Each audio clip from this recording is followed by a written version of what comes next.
Welcome back from the ad break, and let's continue with our lesson. So remember, we were looking at those exponents and we were still working with that first exponential law or exponent law, where we are multiplying powers of the same base. Let's look at these examples or these activities. It says there, simplify the following questions without the use of a calculator. Now, the first one there we've been given is a -3 exponent 5 multiplied by a -3 exponent 2. Do you remember what happens when we are multiplying bases that are the same? Yes, we are going to keep that base and we are going to add the exponents. So that is going to be our exponent 5 plus our exponent 2. And as our answer, we are going to have a -3 exponent 7. Let's look at the next one there. We have a -9 exponent 3 multiplied by a -9 exponent 2. Remember that there means multiplication. So we are going to multiply those two. Again, they are bases that are the same. So we keep the base and we are going to add the exponents. So that means there that we are going to have a -9, and in the exponents, it's a 3 plus 2, which is going to give us a -9 exponent 5. Let's look at the next one there. We have a 6 exponent 4, and we are multiplying that by a 6 exponent 2. Again, yes, that means multiplication. So we are going to keep the base, and what is going to happen to the exponents? Yes, we are going to add them. So that is going to be a 4 plus 2, and that is going to give us a 6 exponent 6. And looking at the last one there, we have a -5 exponent 4 multiplied by a -5 exponent 2. So yes, they are the same base. We are multiplying, so we are going to add those exponents. So our answer is going to be a -5, and 4 plus 2 is going to give us an exponent of 6. Let's move on to the last concept of our concept map, and that is the second law of exponents, division of powers of the same base. So we already looked at multiplication. Now let's see what we do when we are working with division. So if I have a 5 exponent 5 divided by 5 exponent 2, what is going to happen?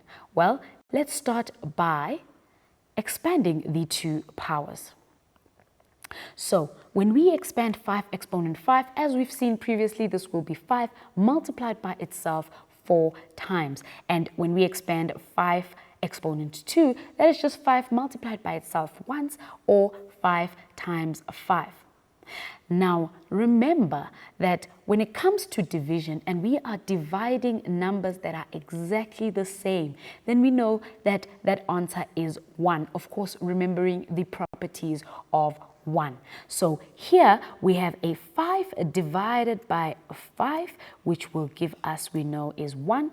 And then we also have another 5 divided by 5, and that of course is also going to give us a 1. So that is going to be a 1 multiplied by 1, and of course we still have those 3 5s there, so that is going to be multiplied by 5, multiplied by 5, multiplied by 5, as we can see there. Now, 1 multiplied by any number becomes that number itself. So what are we left with? We are left with just 3 of those 5s. What does it give us? It gives us 5 exponent 3. Now, look at what how we have calculated it, and look at the final answer. Our final answer is a 5 exponent 3. How do you think we managed to get that exponent 3 from our given powers? Yes, if you are thinking that we said 5 minus 2 is equals to 3, then you are absolutely correct. But of course, let's check if this is the same in every case. Let's look at our next example, where we have a 7 exponent 4 divided by a 7 exponent 2. So we are going to start by expanding those powers. Of course, 7 exponent 4 means 7 is multiplied by itself 3 times. Then 7 squared, or 7 exponent 2, that will be 7 times 7. Again, the 7 will divide with the 7, giving us a 1. The 7 will divide with a 7, giving us again a 1. And we have 2 more 7s there. What are we going to be left with? We are left with a 7 exponent 2. Now from 7 exponent 4 divided by 7 exponent 2, we are left with a 7 exponent 2. And how did we get that exponent 2? Yes, if you are thinking that we said the 4 minus the 2 would give us the 2, then of course you are correct. Now this would be the same when it comes to variables as well. Now if we have a exponent 4 divided by a exponent 3, we know we would start by expanding those powers there. Of course, a exponent 4 would be a multiplied by itself 3 times, and a exponent 3 would be a multiplied by itself 2 times. And of course, we have the a divided by a, which gives us 1. Then we have a divided by a, which gives us another 1. And we have a divided by a, which will give us a 1 again. And we are only left with 1 a, meaning we are just left with the a, which is a exponent 1. And of course, again, it is the same as just an a. So that is how we would work with dividing powers of the same base. Did you notice how we got that exponent 1? Yes, we look at the exponents and we said the exponent 4 minus exponent 3. And that, of course, gave us that 1. So how can we summarize this? Yes, we can say that if we are dividing the same base, then we are going to subtract the exponents. So if we're dividing powers of the same base, then we are going to subtract the exponents. Let's just look at 2 examples here. So remember, if we are dividing powers of the same base, we subtract the exponents. So that means here we are going to say, let's look at the first one here. It's a negative 2 exponent 5 divided by a negative 2 exponent 3. So we are going to keep the negative 2 because that is our base. Then we are going to say 5 minus 3, which is what we have summarized from the above equations. So our answer here is going to be negative 2 exponent 5 minus 3, which is going to give us an exponent 2. And that is our answer. Looking at the second example here, we are going to say there we have 7 exponent 4 divided by 7 exponent 3. So this is going to be us keeping the base. Then we are going to subtract those exponents. So that is going to give us an answer of 7 exponent 1, which of course we know that the answer is going to be a 7. Let's go ahead and look at our last few examples there. Remember, if we are dividing the powers of the same base, we are going to subtract the exponents. So number 1 there has 3 exponent 4 divided by 3 exponent 3.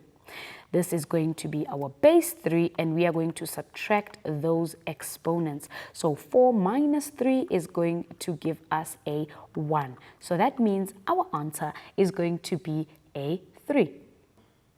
So the second one there, we have a negative 9 exponent 3 divided by a negative 9 exponent 2. So of course, because the base is the same, we are going to keep the base of a negative 9, and then we are going to subtract the exponents. So that is going to be a 3 minus a 2.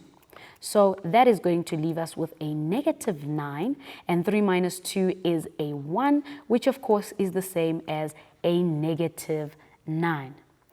Then looking at the third one there, we have a 6 cubed divided by 6 exponent 1. The same base, we are dividing, so we are going to subtract the exponents. That is going to be a 3 minus 1, and that is going to leave us with a 6 squared. And finally, the last one, we have a negative 5 exponent 4 divided by a negative 5 exponent 2. The base is the same and we are dividing, so this is going to be us keeping that base, and of course subtracting the exponents. So that is going to be a 4 minus a 2. And we are going to have as an answer here a negative 5, and that is going to have an exponent of 2, and that 2 comes from us saying 4 minus 2, and that would be the answer there. This was a wonderful lesson. Thank you for joining us, and we hope to see you next time. Goodbye.